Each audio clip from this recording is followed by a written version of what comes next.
Bonjour à tous, j'espère que vous allez bien, bienvenue sur ma chaîne. Alors aujourd'hui je vais partager avec vous une délicieuse recette de pain à bulles, garni au fromage feta et à l'emmental, sans pétrissage pour un résultat super moelleux. J'espère que ma recette va vous plaire, alors c'est parti pour les ingrédients. On va avoir besoin de 400 g de farine T45, 300 ml de lait tiède, 30 g de beurre fondu, une cuillère à soupe de sucre, une cuillère à café de sel, ainsi que 15 g de levure fraîche. Donc ici dans mon saladier je verse le lait tiède,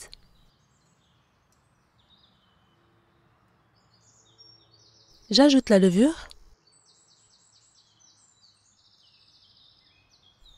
le sucre en poudre, j'ai plus précisément 20 g de sucre,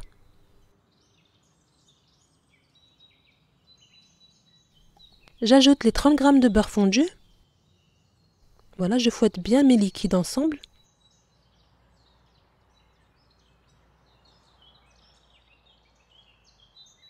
J'ajoute à ma farine le sel et je mélange.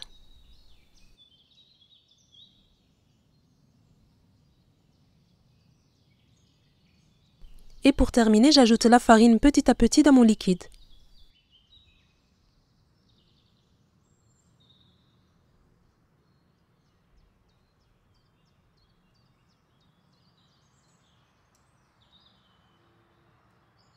Voilà, donc je rajoute ma farine et je mélange.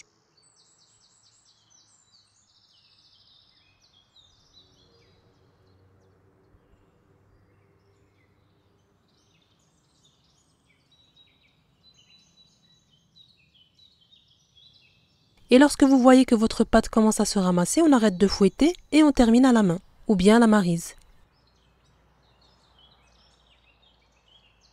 Donc comme vous allez le voir, on va obtenir une pâte qui colle, c'est normal. Voilà, donc j'ajoute la dernière partie de la farine et je ramasse ma pâte tout simplement. Donc il n'est pas nécessaire de pétrir votre pâte. Il vous est possible d'utiliser la maryse si c'est plus simple pour vous. Voilà, et lorsque vous formez une boule de pâte, vous la ramassez comme ceci.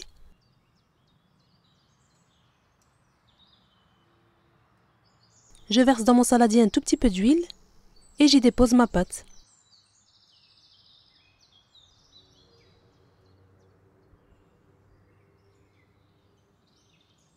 Je laisse reposer ma pâte pendant à peu près 1 heure jusqu'à ce qu'elle double de volume. Donc ici pour la garniture, on a besoin de feta et 100 g d'emmental. Voilà, donc ici je vais mélanger mes deux fromages, donc j'émiette le feta. Et j'ajoute le gruyère râpé. Voilà, donc ici je mélange bien, je réserve.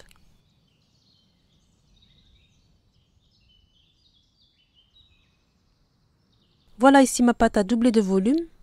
Je la dépose sur mon plan de travail. Voilà, donc ici je vous montre la première manière pour former vos boules. Dans un premier temps, je divise ma pâte en deux. Donc ici, trempez vos doigts dans de la farine pour éviter que la pâte ne colle. Puis en 4.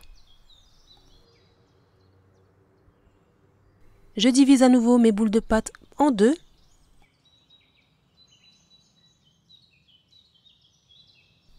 Et ensuite, je divise par 3. Et pour les garnir, il suffit d'aplatir les bords, de déposer votre fromage ou bien votre carré de chocolat, c'est comme vous voulez. Et vous refermez la pâte comme ceci en soudant bien les bords. Ou sinon, vous avez encore cette façon-là qui est encore plus simple. Vous déposez votre pâte sur un plan de travail bien fariné. Vous aplatissez comme ceci en formant un grand rectangle.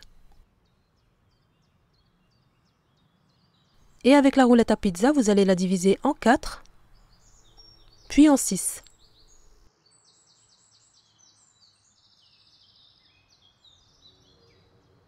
Donc ici, je vais badigeonner mes pains avec un mélange de jaune d'œuf et une cuillère à soupe de lait.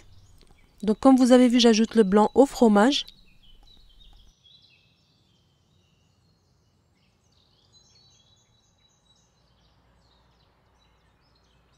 Je mélange bien le blanc et le fromage. Et ensuite, je viens former des petites boules comme ceci et je les dépose sur chaque carré. Donc bien sûr, libre à vous de garnir selon vos envies. Vous pouvez mettre de la vache qui rit ou bien des carrés de chocolat si vous voulez une version sucrée. Et ensuite, vous allez venir façonner vos morceaux de pâte comme ceci. Une fois refermé, vous pincez bien les extrémités pour éviter que le fromage ne sorte lors de la cuisson. Donc c'est important que ça soit bien soudé. Comme vous voyez, la pâte, elle est collante, donc elle se referme très facilement. Et vous allez venir les déposer sur votre papier sulfurisé ou bien dans un moule et en les espaçant d'1 centimètre environ.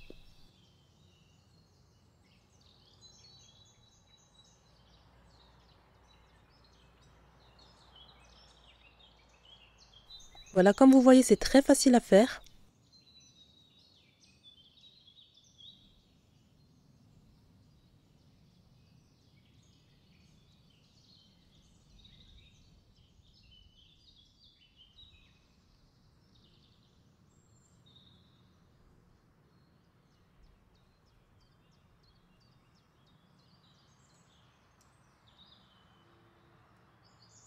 Voilà, une fois terminé, vous allez les couvrir et les laisser reposer de nouveau à peu près 30 minutes.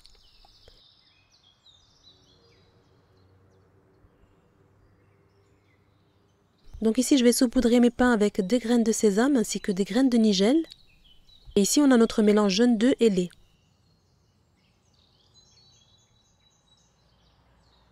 Voilà, donc je badigeonne toutes mes boules de pâte.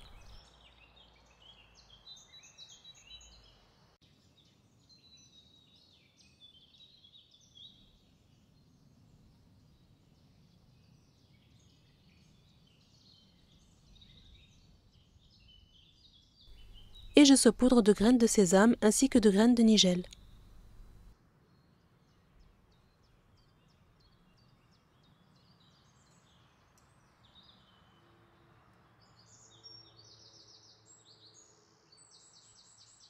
Et voilà, je vais les enfourner à 180 degrés pendant à peu près 20 à 25 minutes jusqu'à ce que ça soit bien doré.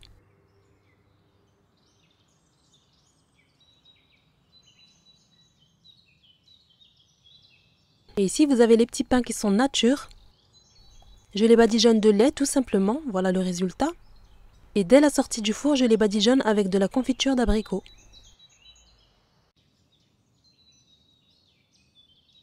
Et voilà le résultat, on obtient de beaux petits pains bien moelleux, bien légers. Une recette qui ne demande pas d'effort du tout, comme vous avez vu, c'est super simple à réaliser. Et là, on a notre version salée qui sort tout juste du four. Tiède ou froid, c'est juste un régal.